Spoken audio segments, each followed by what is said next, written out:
What's up, everyone? UFC 311. What an amazing fucking event. I mean, this pay-per-view is as good as it gets to start 2025. I mean, this is one of those pay-per-views that every single fight on the main card and even on the prelims are amazing. I cannot wait. And let's get to it. The main event, we have Makhachev versus Tsarukyan. And it's one of those fights, kind of like if you watch my video when I talk about Ilya Topuria versus Max Holloway. It's just one of those fights that I am so intrigued to see who is the better fighter that I cannot wait. I cannot wait until Saturday. As I said before, as a fight fan, nothing excites me more of a fight when it's two of the best going at it. More than the drama, more than the shit talking. It's when it's a fight that I'm like, I don't know who's gonna win. That's what gets me excited more than anything. This is the first fight ever since Makhachev became an elite fighter that I am not confident picking him to win. So my official pick is Makhachev by decision, but not confident at all. I mean,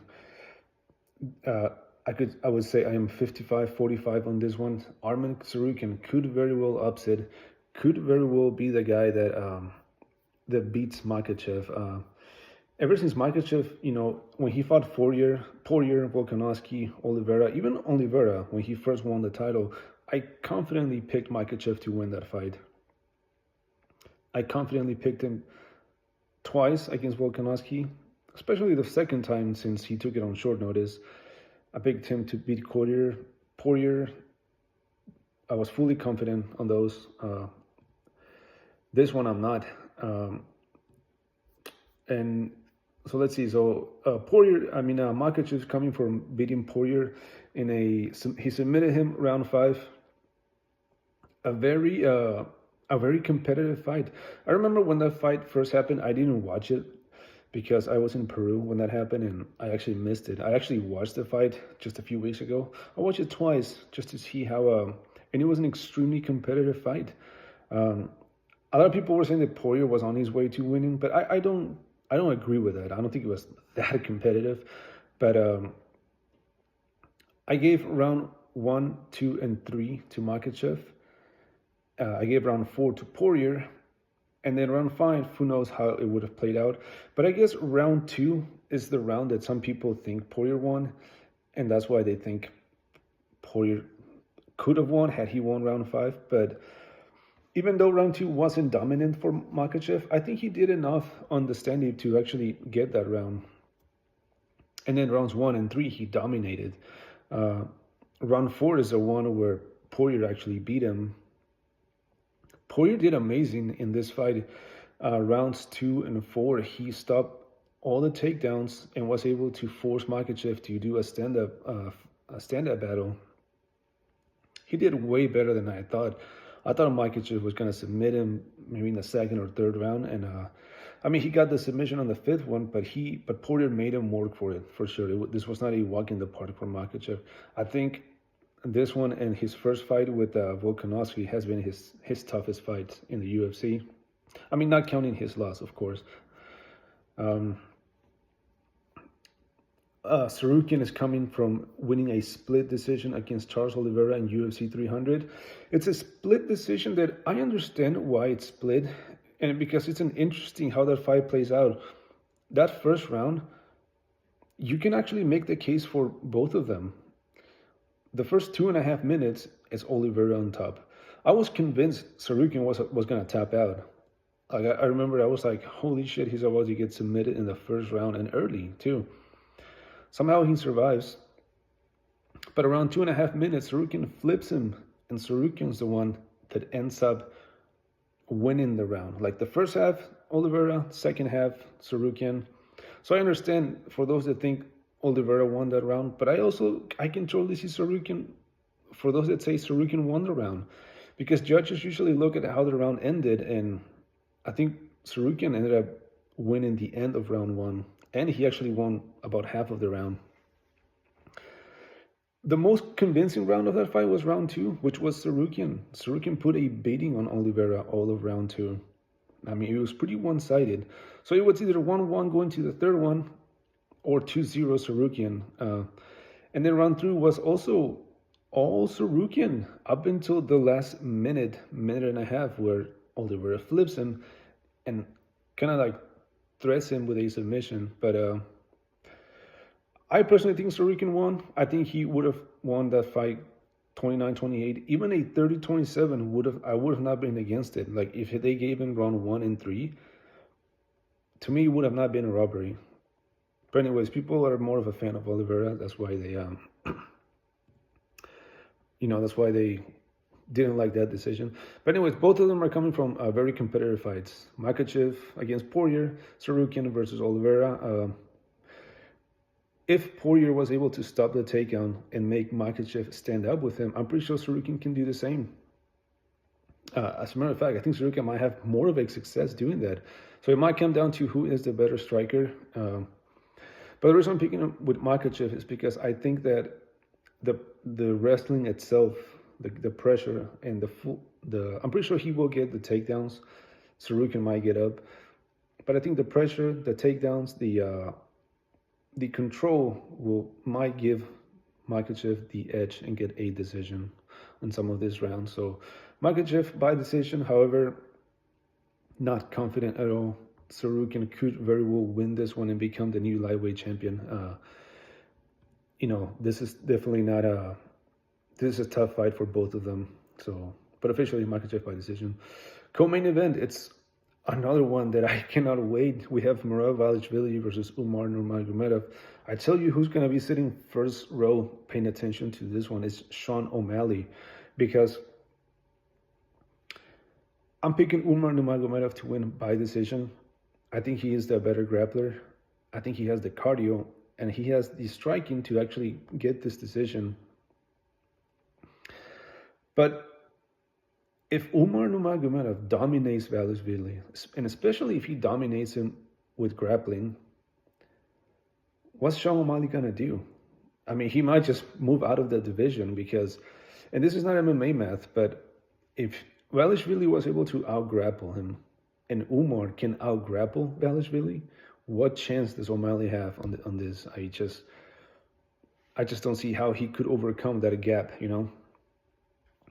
So Dvalishvili is coming from beating Sean O'Malley. I think he clearly won rounds 1, 2, and 3. Even if you want to argue, in my opinion, he wants 1, 2, 3, and 4, I think. Even though 4 was competitive. Round 5, clearly O'Malley. But yeah, I think he basically out-grappled him. He out-grappled him into a decision. Cho Sonnen was saying that he thinks O'Malley won. That's crazy. I don't know how that guy, people take what he says serious. But it was basically a grappling fight for Merab. He was able to take Sean O'Malley down round 1, round 2, round 3. A lot of round 4, and then he lost round 5. Umar is coming from a very competitive fight against Corey Handhagen, but it was, as far as the scoring, it was pretty one-sided. It was 54, it was unanimous, 50-45, 49-46, 49-46. So I think two judges gave him one round. Other than that, he clearly won that fight. He had a little bit of everything. He was able to take down Sandhagen every single round. But he was not able to really do much. It was more of a control. It wasn't exactly the most entertaining fight for Umar. But I think there was no question that he was the better fighter. And, again, he's shown the grappling. He's shown the cardio. And if his grappling is that good that he can out-grapple Merab, again, I just don't see who's going to beat this guy in the bantamweight division. This one I am not ultra confident because Merab might just be this killer. I'm like 70-30, more like 80-20. I think Umar also wins by decision. And he's on the same team that Makhachev is. So, these guys are probably lightweight and bantamweight. I don't know if they go at each other because they're kind of, Makhachev is a lot bigger than him, but they're in a team, Khabib's team, that you got to believe both of them are 100% ready for their fights. The one before that, it's also a badass fight. You have Jiri Prochazka and Jamal Hill, both of them coming from getting knocked out by Alex Pereira. Jiri Prochazka twice. So Prochazka is coming from losing to Alex Pereira. Well, as I said, both of them are coming from losing to Alex Pereira. Prochazka got knocked out in the second round by a head kick. Round one was extremely competitive up until literally the last second, like 4 minutes, 59 seconds. Pereira lands a left hook that drops him, wobbles him, but then the round ends. I think had 10 more seconds, he would have got the knockout in the first round. And then round two, he just finished the job. He threw a switch, I think it was a switch kick, head kick that just knocked him out. Jiri Prochazka fighting, hands down, chin up. It's almost like he's inviting to get hit, right? He's an extremely hittable guy, Jiri Prochazka. Jamal Hill is coming also from losing to Alex Pereira, UFC 300, round one knockout. Fight lasted about 3 minutes, a little over 3 minutes, and it was very uneventful up until the very last 10 seconds where that whole confusion happened with Herb Dean, that it was kind of like a low blow, but Alex Pereira was like, get out of here. And then he knocked him out with this hook. It was kind of like a hook that went in like a 45-degree angle. It was kind of like almost an uppercut, but it's actually officially a hook. Jamal Hill has been talking a lot about how that's not fair, and a lot of excuses, right? But it's whatever. I think his fight should speak for him instead of him putting up all these excuses. And I think that's what he's going to do. I'm picking Jamal Hill to win by knockout, round 1 or 2. The thing about Jiri Prochazka is, as I said, he's extremely hittable. And he's not exactly Mr. Iron Chin. Every single one of his fights, even the ones he wins, he gets hit. And Jamal Hill has shown that he has power and he has good striking to get it done. While I give Prochazka a puncher's chance as he deserves it, I just don't think he's going to be able to avoid the big punches from Jamal Hill in that first or second round. I think Jamal Hill is going to connect and he's going to knock him out. Jamal Hill by knockout, round 1, could be round 2. Like I said, do I think that he's the much better striker or anything like that? No, but I think he's good enough to land that shot, and I don't think it takes more than one to put Jiri away. Before that, we have Beneil Dariush, Renato Moicano. I have Moicano TKO round 1 or 2. He's coming from putting a massacre on Benoit Saint Denis, where he put a 10-8 beating on him, and then he finished him. And the corner stopped the fight, the doctor. Beneil Dariush is coming from getting knocked out back-to-back by Charles Oliveira and then by Tsarukyan in his last fight. I think H has caught up with Beneil Dariush. I don't think he can hang with someone like Moicano, especially the way he's been looking. You could argue Moicano's in his prime and Dariush is on his way out. I think the grappling will cancel each other and it'll be a stand-up fight, and Moicano will connect and knock him out.